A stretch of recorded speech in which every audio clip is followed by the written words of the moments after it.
Hello, 992846. Dad, is that you? Hannah? Dad, I'm phoning... The line isn't very clear. Yes, I know. I'm on a mobile and the signal isn't very good. I'll see if I can move. Is that any better? Yes, that's much better. Just don't move. I'll try not to. Have you found a place to live yet? Yes, I think I have at last. Wonderful. I'm relieved because I'm fed up looking. I didn't think it was going to take me 3 weeks. It hasn't been easy for you. I suppose it's the beginning of the academic year, and you have all the new students looking for places as well. Yes, that's one reason. But this place is also full of new technology companies, and there are lots of young people looking for somewhere to live. And you know what that means. Higher rents as well. Yes, much higher. Well, tell me, how much is it? It isn't cheap for this area. It's £400 a month. That's much more than you had expected. Yes, it is. But I can't face looking anymore. I want a place where I can put my things instead of living out of a suitcase. I don't want to stay in this hotel any longer. I guess not. So, what's the new place like? Oh, it's really, really nice. Oh, good. It's in a very quiet street. It's a second-floor flat with 1 double bedroom, a large living room, kitchen and toilet and bathroom. Sounds very nice. Oh, it is. And guess what? Yes? It's got a small roof terrace looking onto the garden at the back. Great! And it's big enough to have my plants and a small table and chairs. Brilliant. Before the speakers continue their conversation, look at questions 6 to 10.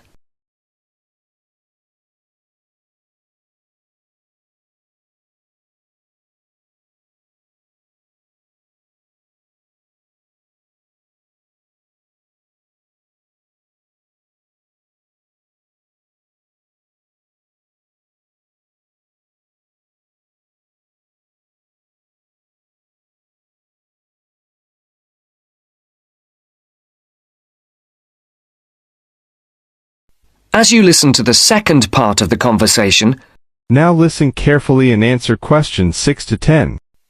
Now, what's the address? It's 22B, White Hart Road. 22E. No, 22B. B for banana. Right. And it's White Hart Road? Yes? And the postcode? Oh, I don't think I've got it. Okay. No, here it is. It's EX15 9RJ. This line is bad. Is that EX50? No, it's EX15. Okay. I don't think I know the road. It's a side road, but you do know the area because it's off Garrett Lane. Oh, right. Which end? The other end from the stadium? So, it won't be too noisy then? You can still hear it from here when there's a match on. When are we going to see you? Well, I was going to come down on Friday evening after work, and then we could bring my things by van on Saturday afternoon. I want to move all of my stuff out, to give you and Mum more space. We'll need to hire a van then. It's okay. I'll pay for it. No, don't worry. It'll be a gift from your mum and me. Oh, Dad, it's okay. No, I won't hear of it. We'll pay. All right. Thanks, Dad.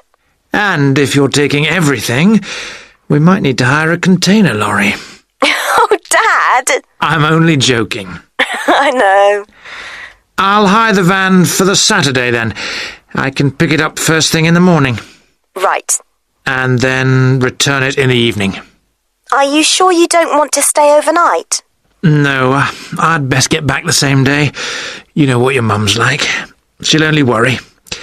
If I remember rightly, it's about 3 hours by road? Yes, roughly. Well, if we leave by lunchtime, we'll be there mid-afternoon. Okay. Then a couple of hours to unpack. Then? We could go to a nice restaurant round the corner. Definitely. My treat. You're on. But I'll have to be away by about 7:30-ish. Okay. Right then. Mum wants to have a word. I'll see you Friday. Bye, Dad. I'll hand you over to her. Bye. That is the end of part 1. You now have half a minute to check your answers.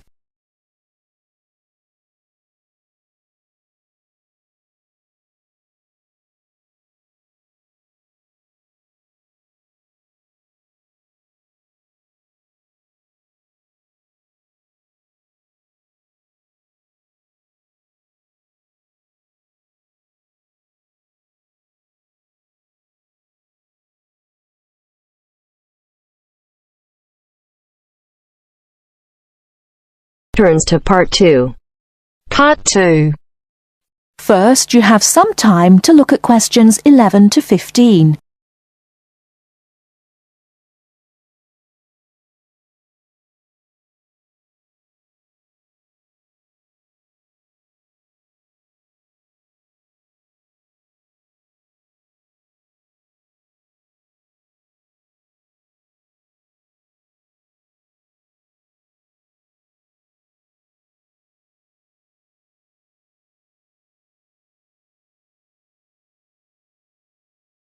Now, listen carefully and answer questions 11 to 15. The Airbus A380 is a revolution in aircraft technology. Today I have as my guest Mr. James Carr, who worked on the project. Mr. Carr, when did you start working on the Airbus A380? I started working on the A380 project at the beginning of 2003, about a year after the first real construction began, although work on the plane began in 2000. Can you tell us something about the plane? It is the biggest passenger jet in the world, with a capacity of 550 to 600 seats. It is over 24 metres high and has a wingspan of around 80 metres. It has 20 wheels and weighs 421 tonnes without passengers, and has a range of 14,800 kilometres. What exactly did your job involve? Were you working on the fuselage? No, I was working on the wing assembly at Broughton in North Wales. The fuselage and tail fins were made in Germany and Spain, and the final assembly took place in Toulouse, France.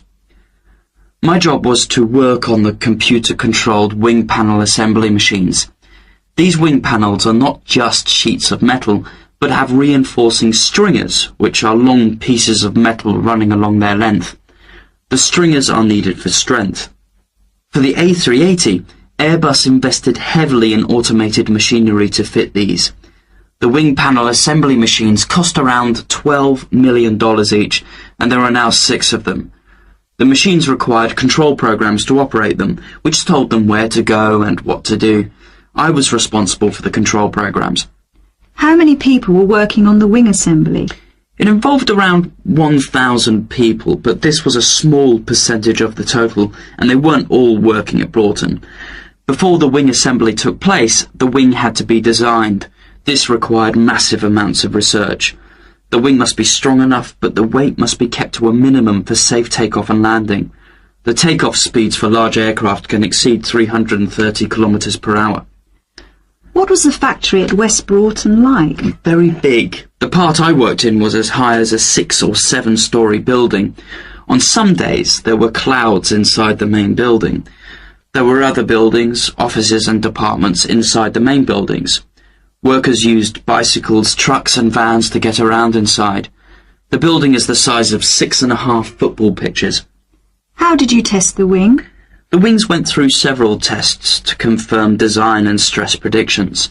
For the new aircraft, we tested one set of wings to destruction to find the strength. In other words, we completely destroyed the wing. We used another set of wings for fatigue testing. Fatigue testing is where we move the wings up and down repeatedly over a long period to check that they perform well and that no cracks appear. There were also test aircraft that pilots flew to check flying performance, fuel economy, loading and safety. How did you feel when the first plane was finished? The A380 is the most significant commercial aerospace project in over 30 years, and so it was good to be involved with something so important. On the 27th of April 2005, we watched as the A380 test aircraft flew for the first time, and there was a real sense of achievement. Did you have any problems during the construction? We didn't attempt a project of this size without expecting some problems. The whole thing was a problem-solving challenge from start to finish. Nothing was predictable. For example, while we were developing the programs, the robots nearly put holes in the wrong place and we had to start again.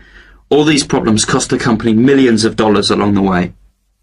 How much did the whole project cost? I would guess it cost around £8.4 billion or 12.6 billion euros. Thanks for talking to us, Mr. Carr. Not at all. Before you hear the rest of the talk, you have some time to look at questions 16 to 20.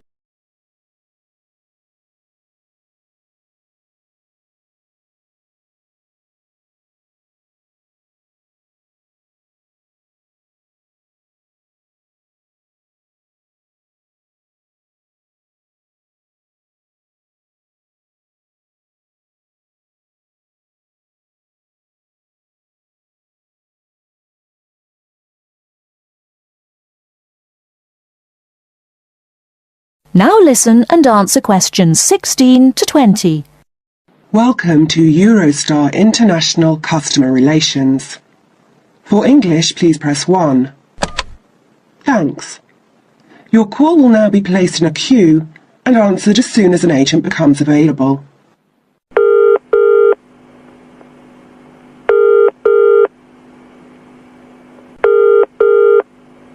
Which journey would you like to make?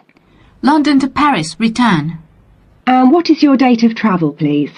The 21st of March, coming back on the 6th of April. What time of day would you like to travel? Around midday is best for me. There is one departing at 12:09 from Waterloo Station. Pardon? Could you repeat that, please? 12:09. 9 minutes past 12. Yes, 9 minutes past 12. Gets to Paris at 15:59. Right. I need to check the times of the trains coming back as well on the 6th of April. The latest I can get back to Waterloo is 9:15 p.m. What's the last one I could catch to get back by 9:15? How about if you arrive at 21:53? Is that okay? I think that would be too late because the last bus is at 9:30. Could you give me the one before that, please? Yes, I'll give you that. 1919 from Paris, arrives London at 20:54. Sorry, what time was that from Paris? 1919. 19 minutes past 7. Sorry, I'm getting a bit mixed up. Could you run that by me again? Yes, of course. The train departs from Paris at 1919 and it arrives in London at 20:54. Got that. That will be fine. I'll need 2 tickets. Can we get a discount with our I6 student cards? Yes, of course. If you are under 26, you can get a discount making the price £59 for the round trip. I'm afraid I didn't quite catch that. Could you say it again? £59 for each return ticket, subject to availability. All right. Well, please could you book those now? Yes. How would you like to pay? I'll pay with my Visa card. Could you give me the name on the card and the number, please? The name is M. Kumada, Kumada. The number is 492989357321. Can I repeat that back to you? M. Kumada, 492989357321. That's correct. And what's the expiry date on the card? It's 0707. 0707. Thank you, that's fine. Would you like the tickets to be sent by post, or will you pick them up at the check-in at Waterloo? We'll pick them up at the check-in. Please remember to bring proof of your age with you when you travel. Just one more thing, please. I am from Japan, and my friend is Chinese. Do we need visas to travel in Europe? I'm afraid I don't know. You'll need to contact the embassies of the countries you're going to. All of them? Oh dear. Thank you for your call. Goodbye. Goodbye. That is the end of part 2. You now have half a minute to check your answers.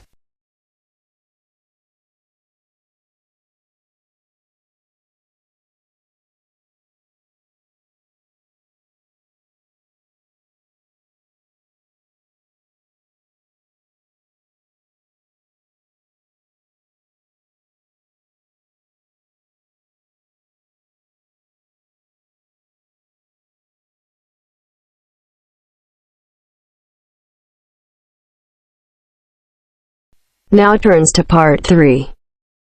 Part 3. You will hear a discussion about a system of writing for the blind known as Braille. First, look at questions 21 to 23.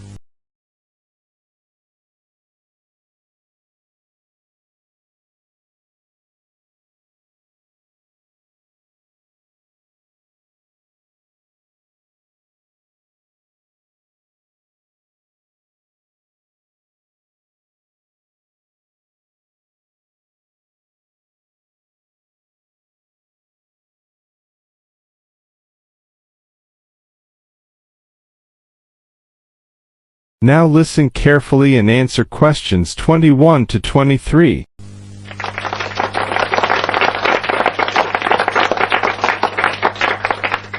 We're very pleased to welcome to our special interest group today Dr. Linda Graycar, who is from the City Institute for the Blind.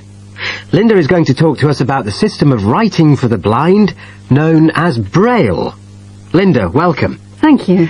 Now, we'd like to keep this session pretty informal, and I know Linda won't mind if members of the group want to ask questions as we go along. Well, let's start with an obvious one. What is Braille, and where does it get its name from? Well, as you said, Braille is a system of writing used by and for people who cannot see. It gets its name from the man who invented it, the Frenchman Louis Braille, who lived in the early 19th century. Was Louis Braille actually blind himself? Well, he wasn't born blind, but he lost his sight at the age of 3 as the result of an accident in his father's workshop. Louis Braille then went to Paris to the National Institute for Blind Children, and that's where he invented his writing system at the age of only 15 in 1824. While he was at the Institute. But he wasn't the first person to invent a system of touch reading for the blind, was he? No, another Frenchman had already come up with the idea of printing embossed letters that stood out from the paper. But this was very cumbersome and inefficient. Did Louis Braille base his system on the first one? No, not really. When he first went to Paris, he heard about a military system of writing using 12 dots. This was a system invented by an enterprising French army officer, and it was known as night writing. It wasn't meant for the blind, but rather for battle communications at night. That must have been fun.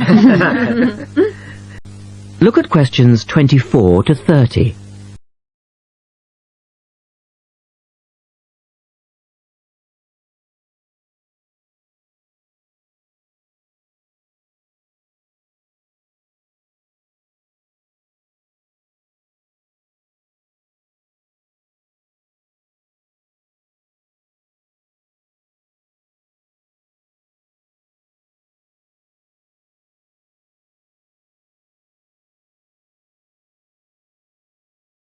Listen carefully and answer questions 24 to 30. Anyway, Braille took this system as a starting point, but instead of using the 12 dots, which night writing used, he cut the number of dots in half and developed a 6-dot system. Can you give us a little more information about how it works?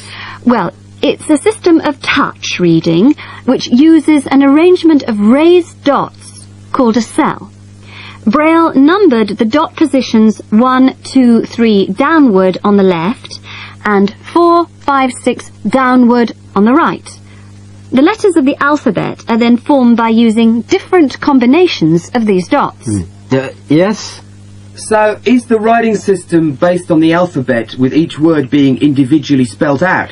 Well, it's not quite that simple, I'm afraid. For instance, the first 10 letters of the alphabet are formed using dots 1, 2, 4 and 5. But Braille also has its own short forms for common words.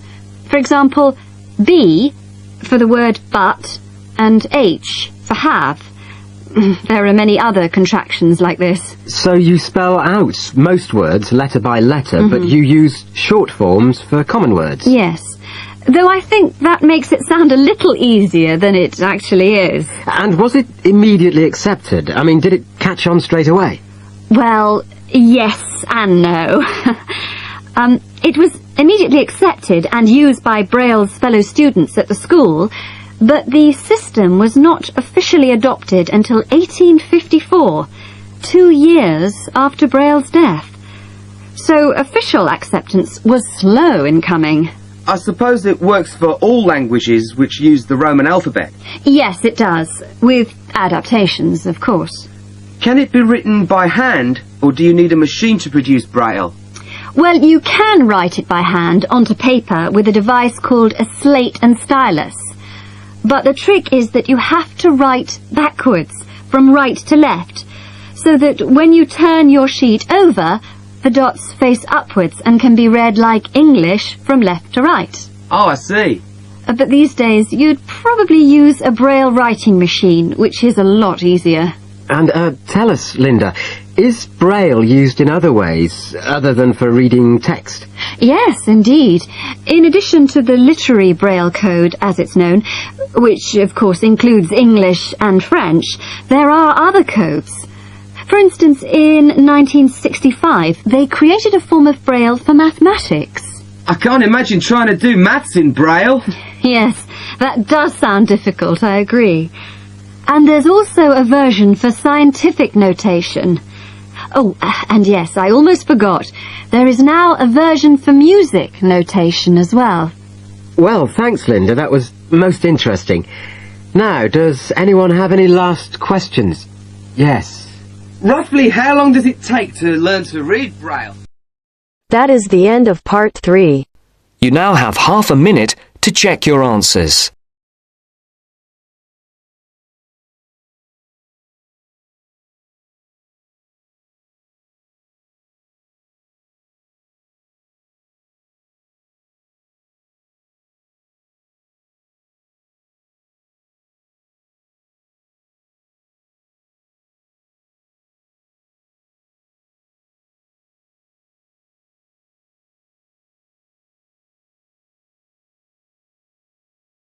Now turns to part 4.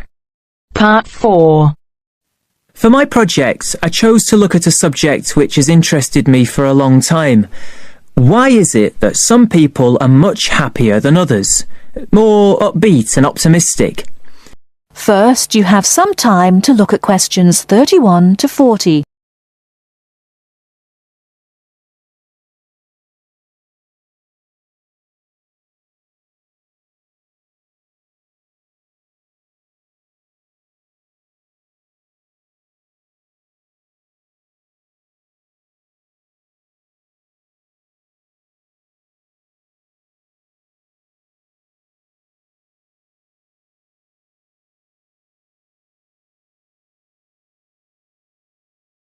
Now, listen carefully and answer questions 31 to 40. For my project, I chose to look at a subject which has interested me for a long time. Why is it that some people are much happier than others? More upbeat and optimistic? I should say that I regard myself as a very happy person, and so are most of my family, as far as I know. But that wasn't the reason why I chose this project. Some people think that nowadays we're becoming more depressed than we used to be, but I'm not convinced by that.